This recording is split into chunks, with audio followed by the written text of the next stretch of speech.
We are sticking with Group C, and we've now met the first wild card of the season, Sir Lion. Let's talk the Masked Singer.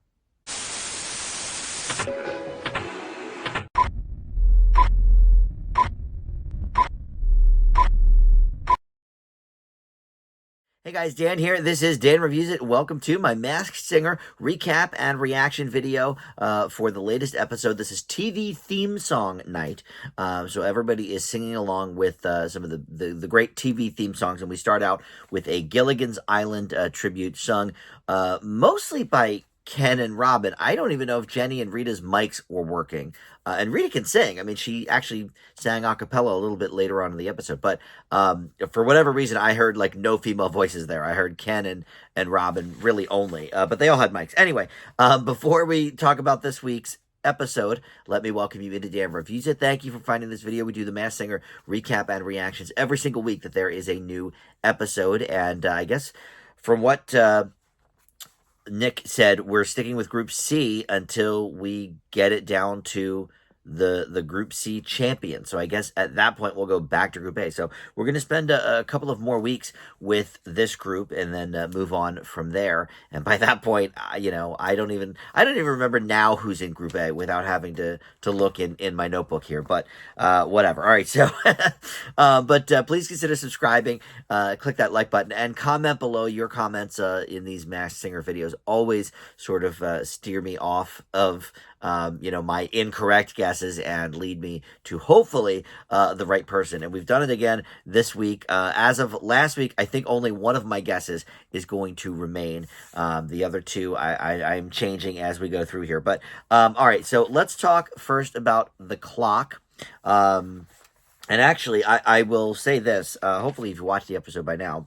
So we're not doing spoilers, but Sir Lion, our wild card, is actually the one that gets voted off. So we're going to talk, pretty quickly, I think, about these first three contestants because we've already talked about them last week, and then we'll get to the Sea Lion, or the Sir Lion, I should say, at the end. So first up this week was the clock. She said, "I've had my fair share of ups and downs. Like any good TV show, I've laughed and I've cried, and I've always been renewed." And the newspaper headline says, "It's always clock's time to shine." We also see a map with the Mississippi River pointed out on it. She said, "My positive attitude has carried me season to season. When I was broke, I appreciated the little things. If my car didn't start, what a beautiful day for a walk." And as she talks about her car, we see a motor there. So Jenny was thinking Motor City, Detroit, Motown. She said, "Even though my marriages didn't work out, I've got beautiful children out of it." And then she sang Good Times, one of the all-time classic themes, I think, right? And her clue was from Jill Whalen of The Love Boat. She brought it out. And Clock says, "Love and boat, two things that combine to make a hit," which I know a little something about. So I think that was a super, super vague clue. I don't think she really has anything to do with the Love Boat or boats in general. I just think it was, how they wanted her to phrase it or whatever. So even the panel was like, okay, that wasn't really a clue. So, all right, we're not going to worry about that. So the guesses from the panel this time, three completely different guesses, by the way, from what we got from the panel last week. Robin thought it could be Stephanie Mills, who I don't know much about. I know the name, but last week we had all these, disco era clues. So, or at least, a big disco era clue. And so she would track with that. Jenny thought maybe because of the Golden Globe that we saw last week, she thought it could be Debbie Allen. Not a bad guess. She certainly has a Golden Globe. She's a choreographer, and I think she was a bit of an actress as well, but more known for her choreography. And then Janet Jackson was Ken's horrible guess. Everyone booed him just because she was Penny on Good Times. Come on. So I guessed last week that this could be Bette Midler. And a lot of the clues matched up for her. I even found a way to work Vienna into that because Ben Platt played a great version of Vienna on the Netflix series The Politician, which Bette Midler was a part of in season 2. Last week was Billy Joel week, so they played Vienna,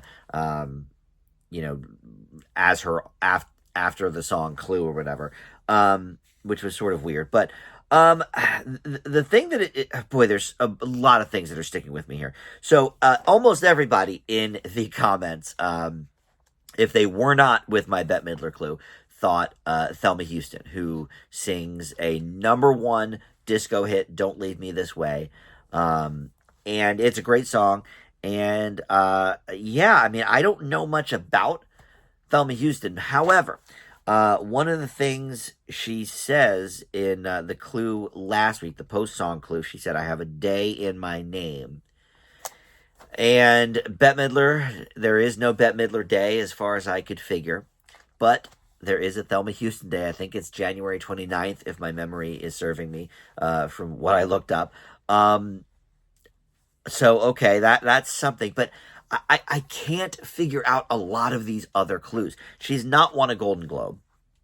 I sort of looked up any of her awards. It looks like she's just won. In terms of major awards, it looks like just, a Grammy, or I don't know if she even won or just was nominated, but nothing there. But here's a sticking point for Bette Midler that makes me think, okay, maybe it's not Bette Midler. The picture of her children, "I've got beautiful children."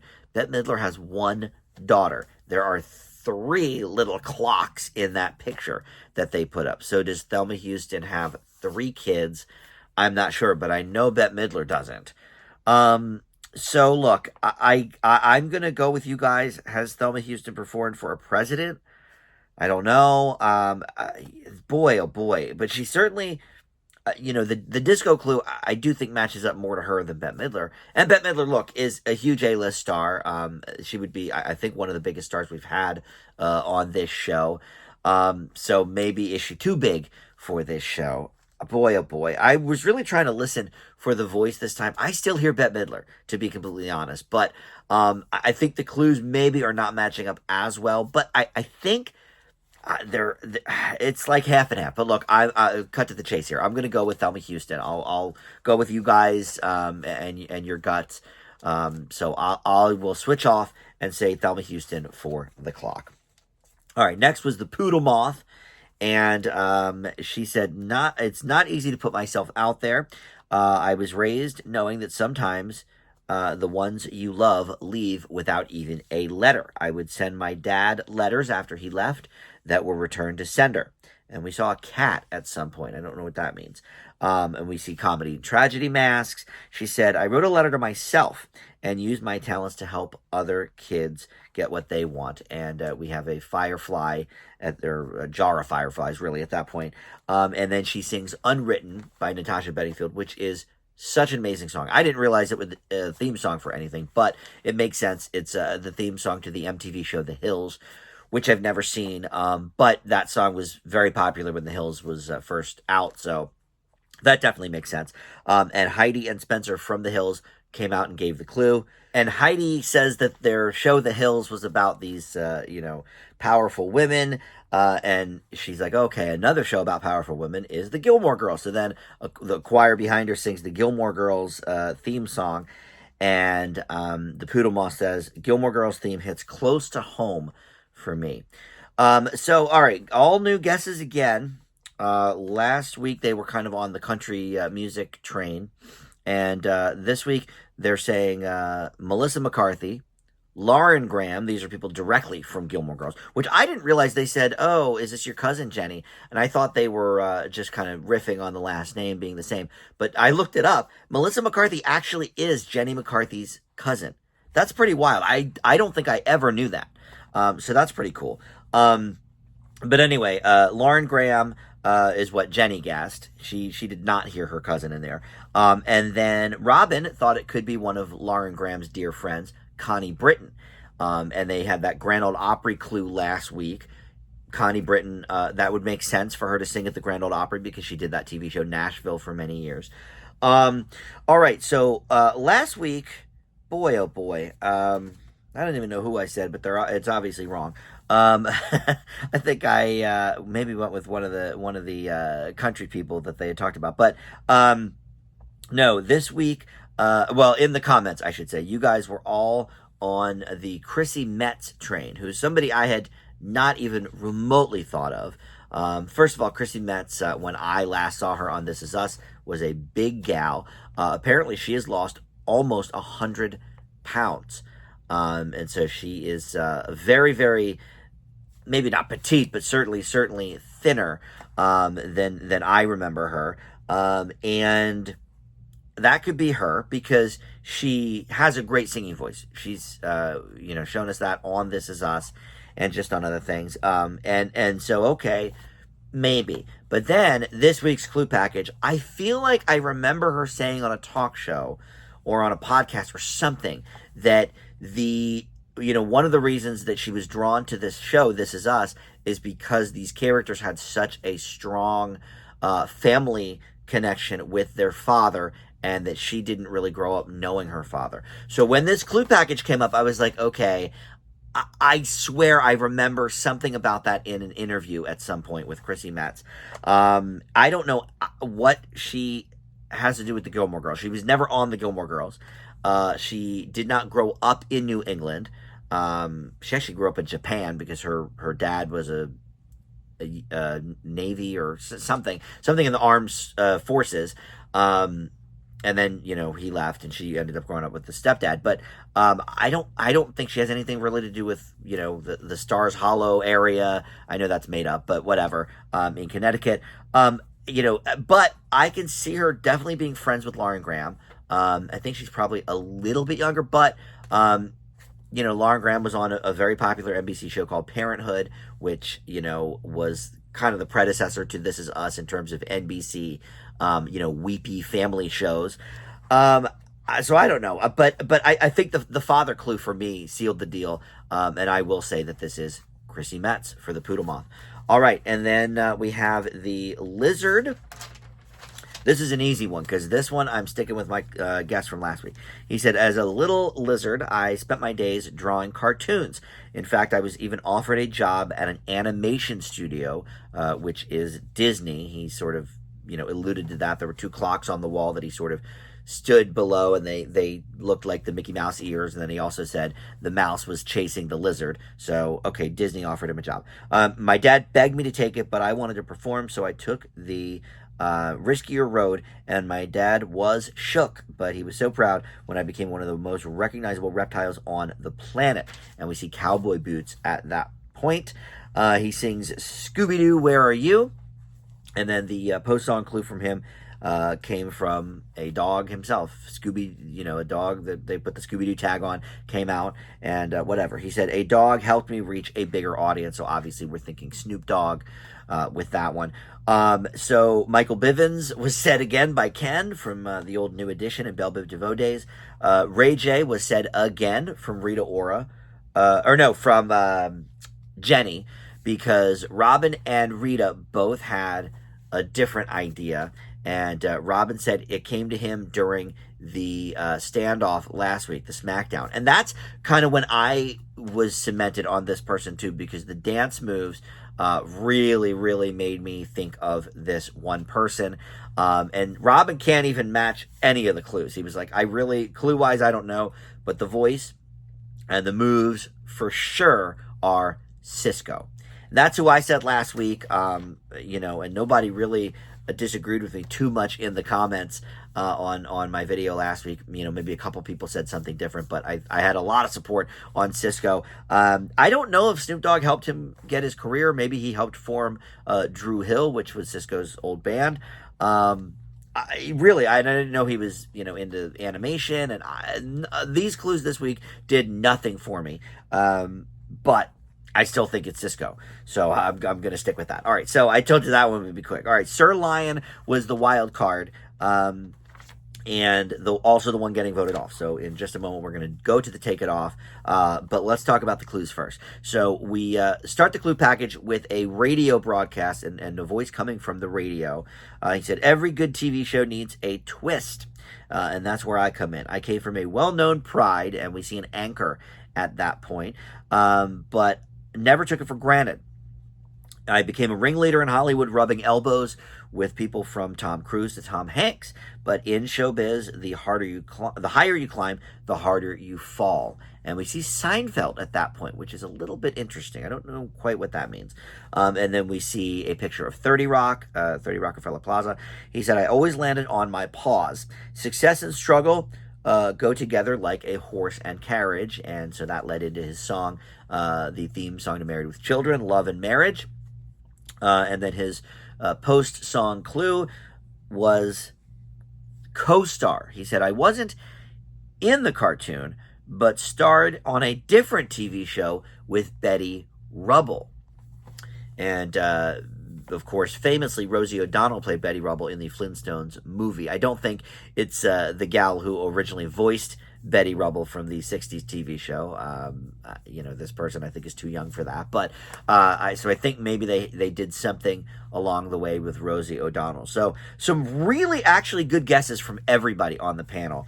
And they all stuck with their initial impression guess. So after the Sir Lion sang, I keep saying it's just Sir Lion. But anyway, Sir Lion and Lizard then battled it out in the SmackDown, and they sang the theme song to The Masked Singer itself, Who Are You, by The Who. So that was kind of cool. Nick was like, oh, we saved the best for last. I'm thinking, okay, what's the best theme song of all time? And of course, he's just kidding. It's not really the best of all time, but it's their theme song, so it makes sense. I was hoping somebody would sing The Jeffersons. That's one of my favorites. But anyway, so once we revealed that Sir Lion is the one voted out, the panel went back to their original guesses. However, we had not heard from Jenny, so she gave us a new guess. But Robin thought it could be Anderson Cooper, with the anchor clue and the famous family. Of course, Gloria Vanderbilt is his mother. Ken said Ryan Seacrest, which, Ryan's a big name, obviously, but nobody seemed to hate that guess. And I didn't either. It was okay. Certainly an anchor. And the radio thing, the initial part of the clue package was from a radio. Ryan Seacrest certainly does that. Rita Ora thought it could be Andy Cohen, not just because he anchors What Happens Live, but he has to do with the Below Deck. I think he produces Below Deck or something, that reality show on Bravo. So, okay, that would make sense too. And then Jenny, because of the 30 Rock clue, and because he's interviewed Seinfeld and Tom Cruise and Tom Hanks, she thought it might be Seth Meyers, who, of course, was also an anchor on Weekend Update. So boy, oh boy, I mean, I don't know. I'm drawn to Anderson Cooper with this only because of these people. He's the only one that I think has a famous lineage. Now, Seth Meyers does have a fairly successful brother that was on Mad TV while he was on SNL. And his brother was also on the last season of That 70s Show. So he's done a few things, but I don't think they have famous parents. And neither does Andy Cohen, neither does Ryan Seacrest. So that leads me to believe that it's Anderson Cooper. And I don't really have a guess of my own for that. I mean, he's certainly interviewed all these people, right? Seinfeld. Seinfeld makes me think, okay, is this somebody who was on Comedians in Cars Getting Coffee? Because when Seinfeld came up, he said, in showbiz, the higher you climb, the harder you fall. Was Seinfeld maybe somebody who, he brought this person on his Comedians in Cars Getting Coffee show amidst some kind of, turmoil or scandal or something like that? I don't know, which makes me think maybe it's Michael Richards, but I don't hear that in the voice at all. And he's not really an anchor of anything, and I also don't think he's from a famous family. So only the Seinfeld clue really leads to him. So I don't know. This one's tough. And he acted on a show with Rosie O'Donnell. Anderson Cooper isn't really an actor, right? I mean, he's been an anchor forever because he was on TV One for the high school kids in the 90s. So look, I don't know. Even Jenny says, as they're about to go to the Take It Off, she says something like, I think we're all wrong. So look, maybe I'm wrong. If I'm wrong, I'm going to be 1 for 4 this season. That is a rough track record. But I'm going to go with Anderson Cooper. And we'll see how this shakes out. Is this Anderson Cooper? And I love Anderson Cooper so much. It's got to be somebody from a famous family, right? Who is it? Oh my God, it's Billy Bush. I never would have guessed that, but certainly Famous Family. He was an anchor on, was it Extra, I think? Wow. Wow, wow, wow. Okay, Billy Bush obviously was in some hot water, and I think ended up getting fired, right, from his anchor position after that tape of Trump came out with him and Trump on the bus, joking about grabbing women in their private parts, and Trump became president. This guy got fired. So anyway, we I try not to get political on this channel, but gee, Manelli. Okay, Seinfeld. Okay, so maybe I don't know something with Seinfeld after that scandal happened. I don't know. That's interesting. Look, I've never loved Billy Bush, and less so even after that thing. But wow. Oh, they said he's interviewed everybody on the panel. No, that makes sense. All right. They said they didn't know he sang like that. Yeah, I didn't know that either. I mean, it wasn't a bad performance. It wasn't as good as Cisco for sure, but it wasn't a bad performance. I mean, I figured he would probably be the one voted off, but wow. Okay. All right. Well, we'll pause there. So I'll have to look up some of those clues. I guess maybe Extra. Is that filmed at 30 Rockefeller? Maybe it is. Certainly he's an anchor. Certainly he comes from a very famous family. The Bush dynasty. Who two of those were also presidents. So, wow, I didn't expect that. Okay, well. Boy, I'm wrong again. I'm starting off very poorly this season. 1 out of 4. How are you doing so far this season? Let us know in the comments, where you're at with these people so far. The last guy, the chef or whoever he was from MasterChef, never even heard of him, so I never would have guessed him. The week before, Savannah Chrisley, nope. I mean, I sort of vaguely know the name, and I know the show Chrisley Knows Best, but that would have been a miss for me. Kevin Hart's the only one I got, and he is clearly one of the most obvious voices, that we've ever had on this series. So if you didn't get Kevin Hart, you probably shouldn't even be watching. But all right, well, oh boy, a bad track record so far. Hopefully you guys have led me into some correct directions with these, with Chrissy Metz, and I was already on the Cisco. And I don't know. Thelma Houston, Bette Midler.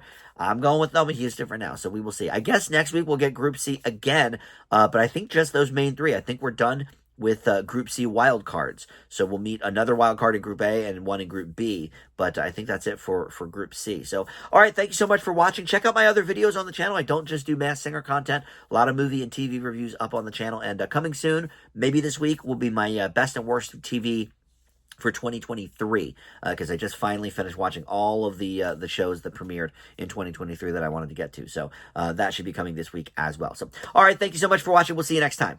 Bye.